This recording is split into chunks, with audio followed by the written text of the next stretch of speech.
భారీ వర్షంతో ఉన్నట్టుండి పట్టాలపై నిలిచిపోయింది. చెంబూరు నుంచి భక్తి పార్క్ వెళ్తుండగా మార్గం మధ్యలో నిలిచిపోయింది. దాంతో మోనో రైల్లోని ప్రయాణికులు అల్లాడిపోయారు. ఊపిరి పీల్చుకోవడానికి ఇబ్బంది పడ్డారు. వెంటనే అలర్ట్ అయిన రెస్క్యూ బృందాలు భారీ క్రేన్లను తెప్పించారు. క్రేన్ల సాయంతో ప్యాసింజర్స్ ను కిందికి దించుతున్నారు. ఈ ఘటనపై మహారాష్ట్ర సీఎం స్పందించారు. విచారణకు ఆదేశించారు.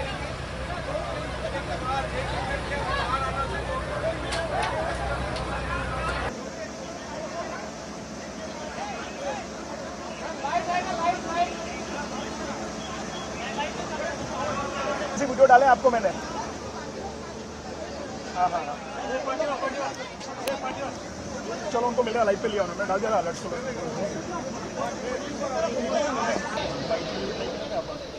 ముంబైలో మోనో రైలు ప్రయాణికులకు చుక్కలు చూపించింది. ప్రస్తుతం దృశ్యాలు ఎన్టీవీ స్క్రీన్ మీద చూస్తున్నాం. రెస్క్యూ ఆపరేషన్ కొనసాగుతోంది. 2 అతిపెద్ద క్రేన్ల సాయంతో ప్రయాణికులను కిందకి దించే ప్రయత్నం చేస్తున్నారు. భారీ వర్షంతో ఉన్నట్టుండి పట్టాలపై నిలిచిపోయింది.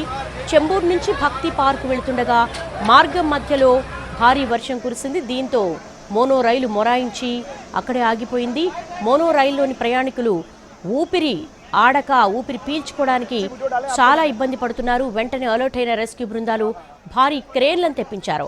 క్రేన్ల సాయంతో ప్యాసింజర్స్ ను హుటాహుటిన కిందికి దించుతున్నారు. ఈ ఘటనపై మహారాష్ట్ర సీఎం స్పందించారు. విచారణకు ఆదేశించారు.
ముంబైలో మోనో రైలు ప్రయాణికులకు చుక్కలు చూపించింది. ఎక్స్క్లూజివ్ విజువల్స్ ఎన్టీవీ స్క్రీన్ మీద చూస్తున్నాము. భారీ వర్షంతో ఉన్నట్టుండి పట్టాలపై ఒక్కసారిగా నిలిచిపోయింది.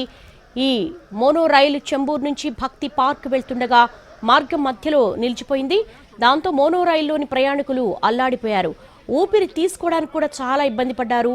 ఊపిరి పీల్చుకోవడానికి చాలా ఇబ్బంది పడ్డారు. అయితే వెంటనే అక్కడ ఉన్నటువంటి రెస్క్యూ బృందాలు అలర్ట్ అయ్యాయి. భారీ క్రేన్లను తెప్పించారు.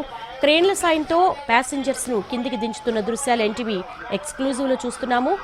ఈ ఘటనపై మహారాష్ట్ర సీఎం కూడా స్పందించారు. విచారణకు ఆదేశించారు. రెస్క్యూ ఆపరేషన్ ఇంకా కొనసాగుతోంది. 2 భారీ క్రేన్ల సాయంతో ట్రైన్లో ఉన్నటువంటి ప్రయాణికులను సురక్షితంగా కిందికి దించే ప్రయత్నం చేస్తున్నారు. భారీ వర్షం కురవడంతో కొన్ని రైళ్లు పట్టాలు తప్పే అవకాశం ఉంటుంది. అయితే ఈ మోనో రైలు ఉన్నట్టుండి సడన్గా పట్టాల మీద ఆగిపోయింది. అది ఎంతసేపటి నుంచి ఉందో మరి. లోపలున్న ప్రయాణికులైతే మాత్రం ఊపిరాడక ఉక్కిరిబిక్కిరైపోయారు. ఊపిరి తీసుకోవడానికి కూడా చాలా ఇబ్బంది పడిన సిచ్యువేషన్స్ మనం చూస్తున్నాము. మొత్తం రైలంతా కూడా క్లోజ్డ్గా ఉంది. ఒక్కసారిగా ఆగిపోతే లోపల ప్రయాణికులందరూ కూడా ఊపిరి తీసుకోవడానికి చాలా ఇబ్బంది పడ్డారు, వెంబేలెత్తిపోయారు.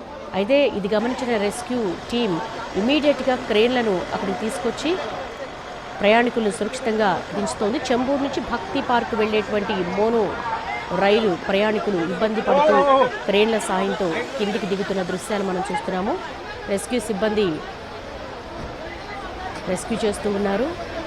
అసలు ఈ ఘటనకి సంబంధించి ఎలా జరిగింది, అసలు రైలు ఆగిపోవడానికి భారీ వర్షమే కారణమా లేదా ఇతర సాంకేతికపరమైనటువంటి అంశాలు ఏమైనా ఉన్నాయా అన్న దానిపై మహారాష్ట్ర సీఎం కూడా దర్యాప్తుకు ఆదేశించారు.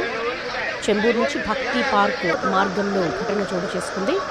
ఎన్టీవీ ఎక్స్క్లూజివ్లో మనం ఆ దృశ్యాలు చూస్తున్నాము.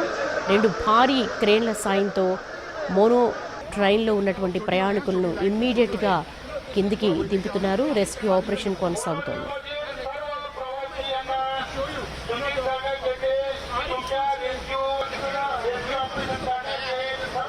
पुन्हा काही इजा झाली काही मार लागली काही नाही इजा वगैरे कोणाला नाही पण झाली आतून फक्त थोडंसं त्रास व्हायला लागला. आतमध्ये व्हेंटिलेशनला काही व्हॅल्यू नव्हती. आतमध्ये व्हेंटिलेशनसाठी काहीच तिकडे उपाययोजना नाही आहे. एक्झिट डोअर नाही आहे. इमर्जन्सी एक्झिट डोअर पाहिजे तो नाही आहे. त्याच्यामुळे बाहेर लोकांना रिव्ह्यू करायला भरपूर त्रास झाला. किती वेळ आतमध्ये होता तुम्ही लोक जवळजवळ 1.5 तास तरी कारण 5:35ची मी वडाळ्यावरनं ट्रेन पकडली. आज इथे आता वाजले जवळजवळ 7:30 होऊन गेले. 2 तास आम्ही ट्रेनमध्ये तिकडनं इकडे यायला हल्ली 15 ते 20 मिनिटाचा वेळ आहे. तुम्ही हिंदीत बोलू शकता का? हिंदी में अंदर कौन सा भी एग्जिट इमरजेंसी एग्जिट उधर नहीं है. एग्जॉर्शन के लिए कोई भी उपाय योजना नहीं है. अंदर एसी बंद हुआ तो एग्जॉर्शन हो जाता है. उधर बहुत लोग को श्वास की तकलीफ हो रही थी और उनको 2-3 आदमियों को चक्कर भी आ गया. कितनी देर आप लोग अंदर फंसे रहे अंदाजन? कम से कम 1.5 घंटा. आपका नाम बता दीजिए. सुशील वराडकर. धन्यवाद. Thank you sir.